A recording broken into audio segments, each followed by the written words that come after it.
Hello and welcome to today's edition of the Daf Yomi, Masechet Tractate Bekorot Daf 11 Omid B. So let's dive straight in. So carrying on from the previous Omid, the Gemara discussed a variation in the previous case. Rabbi Shmuel Bar Nathan says that Rabbi Chanina says, with regard to one who purchases untied produce that is gathered in smooth piles from a Gentile, he ties the piles, but they are his. Ma'atan v'hein with regard to produce of a Gentile that was grown on land purchased by him in Eretz Yisrael, if the work was completed by the Gentile, there is no obligation to separate two and tithe.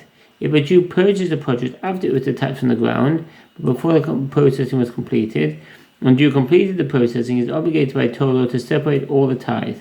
Therefore, he separates teruma and gives it to the priest. He then separates the third tithe, and it is his. And he separates teruma of the tithe and sells it to the priest. Because he can say to the Levite with regard to the first tithe, and to the priest with regard to the teruma of the tithe, I come due to an individual from whom you may not take anything, in accordance with the conclusion of the Gemara. Sefer Zerayim Hilchot Terumat 111. As he is not required to give the teruma to a priest or to the tithe to a Levite. The Gemara asks, who smoothed the piles? If we say that a Gentile smoothed them, this one state your grain, Deuteronomy 12:17, 18:4, with regard to teruma and tithe, indicating that only grain whose processing completed by a Jew is subject to the rule of teruma and tithe, but not the grain of a Gentile.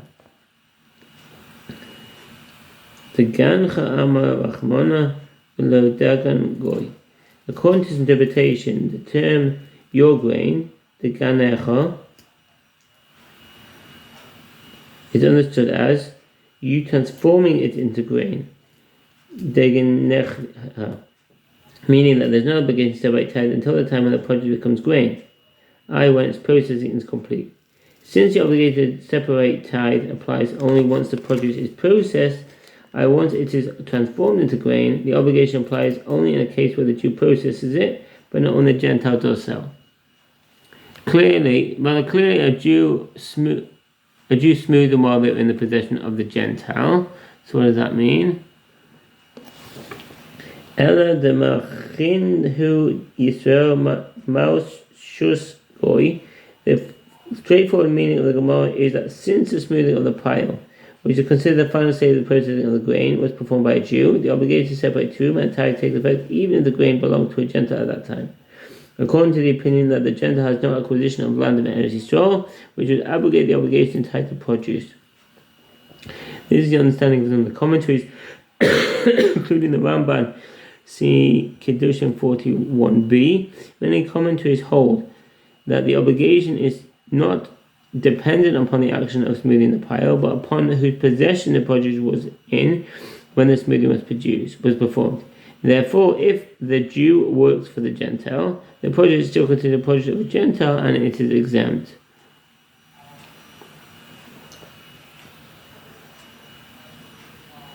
For purchasing them. Therefore, he tithes them, as a Gentile has no capability of acquisition of land in Eretz Yisrael. As a Gentile has no acquisition, etc. Although a Gentile owns land that he purchases, according to this opinion, his ownership does not abrogate the obligation to separate tithe from the produce. This is derived from the verse, and the land shall not be sold forever, as it is mine, in Leviticus 25:23, which indicates that Eretz Yisrael is considered the inheritance of God. See Gittin 47a and Jerusalem Talmud Demai 5:8. This issue is subject to a dispute among the Tanaim and the Amoraim, and some hold that Gentile ownership of the land does abrogate the obligation to separate tithes.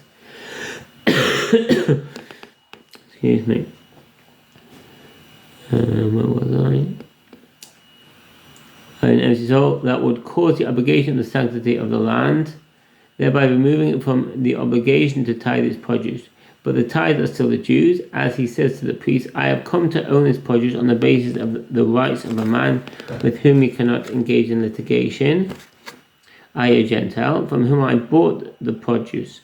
Since he is not obligated to give teruma or tithe to the priest, I am not obligated to give them either. The Gemara cites an additional discussion involving this issue. We learned in our Mishnah elsewhere in Demai 3:4, but with regard to one who deposits his produce with a Samaritan, a Kusi, Samaritan. The Samaritans are descendants of the nation displaced by Sennacherib, king of Assyria, and brought to settle in the Samaria region in Eretz Yisrael in order to replace the Jews who had been exiled to Assyria.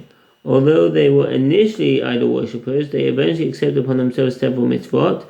See 2 Kings chapter 17. Though the sages discussed whether this acceptance was sincere, at the beginning of the Second Temple period, during the times of Ezra and Nehemiah, the relation between the Samaritans and the Jews deteriorated. The Samaritans later established their own center of worship on Mount Gerizim, as they claimed that the sanctity of that mountain was established by one of the 10 Commandments. In some generations, sages recognized the Samaritans as Jewish, and even declared that with regard to mitzvot that the Samaritans adopted. They are even more exacting in the fulfillment than the Jews are. Ultimately, as the Samaritans continued to distance themselves from the Jewish people in virtually every regard, they were accorded the halacha status of Gentiles.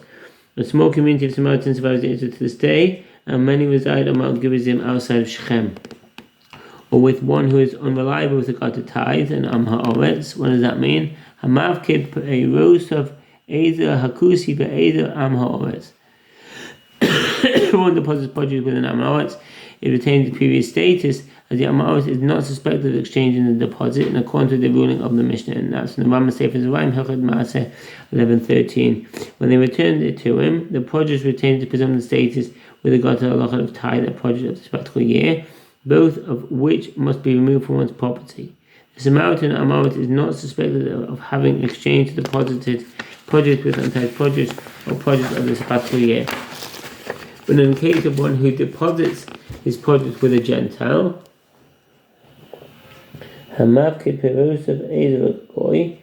if one deposits produce with a Gentile, it has the status of the Gentile produce, as it is assumed that the Gentile exchanged it with his own. Therefore, if the Jew deposited produce, his processing was not yet complete, and when it was returned, the Jew completed the processing, he separates tithes from it. If he deposited untithed produce whose work had been completed, he is obligated to tithe, as perhaps the Gentile did not exchange it for his own produce. But if the Jew deposited non-sacred produce whose processing had been completed and that had already been tithed, he is not required to separate any more tithe, as even if the Gentile did exchange it, the Gentile's produce is exempt. And that's in the Rambam Sefer Zerayim Hilchot Maaseh 11:15. The produce returned to him is treated as produce of the Gentile, as he presumably exchanged it with his own. Rabbi Shimon says it's treated as doubtfully tithed produce, demai, as it is uncertain whether the Gentile exchanged the produce or not. The Mishnah continues. Rabbi Elazar says, everyone agrees that one's obligated to separate truma and tithe from the produce that the Gentile returned to him. When they disagree, it is with regard to giving it to the priest following the separation. The first Tana holds that the Gentile certainly exchanged the produce, and therefore the owner needs to give the teruma to the priest. Rabbi Shimon holds that the produce is treated as tamai, so in order to receive teruma, the priest must first bring proof that the produce requires tithing. Rav Dimi, who is Rav Dimi? Rav Dimi appears to have been a Babylonian who ascended to Eretz Yisrael, where he was a student of Rabbi Yochanan and Rabbi Elazar.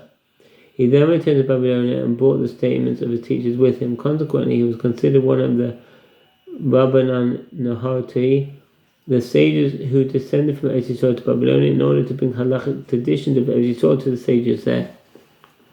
Satan stated this halacha of Rabbi Elazar.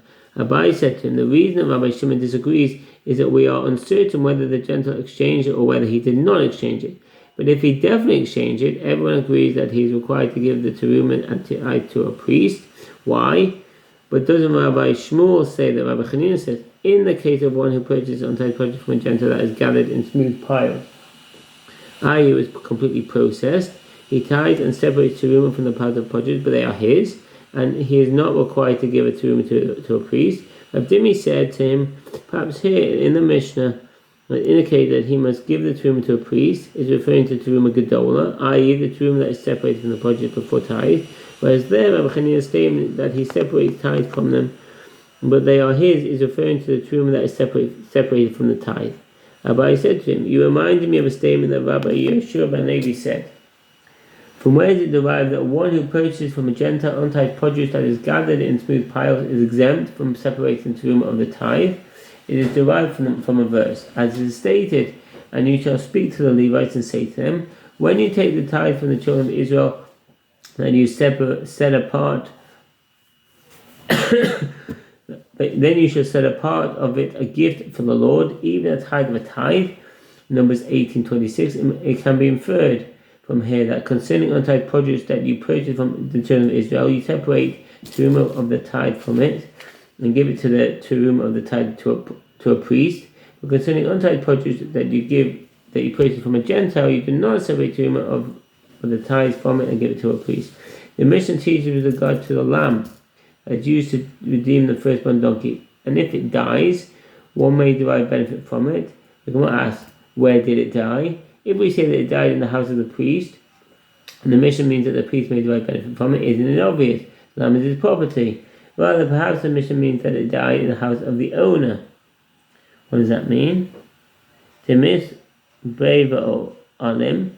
If one designated a lamb with which to redeem a firstborn donkey and the lamb died before being given to the priest, the one who designated it does not bear financial responsibility for the loss, and the carcass to the priest, who may derive benefit from it. This ruling is according to the Mishnah and the conclusion of the Gemara. That's in the Rambam Sefer Zerayim, Hilchot Bekorim 12:5, Shulchan Aruch Yodea 321:6. Before it was given to the priest, teaches that the priest may benefit from it. Isn't this also obvious? The Gemara responds, it may enter your mind to say that as long as the lamb has not reached the possession of the priest has not acquired it. Therefore, the Mishnah teaches us from the time that Israel is separated, it stands in the possession of the priest. And that's the end of that Amud. Thank you for listening and have a very good day. Peace in Israel. All the best. Bye.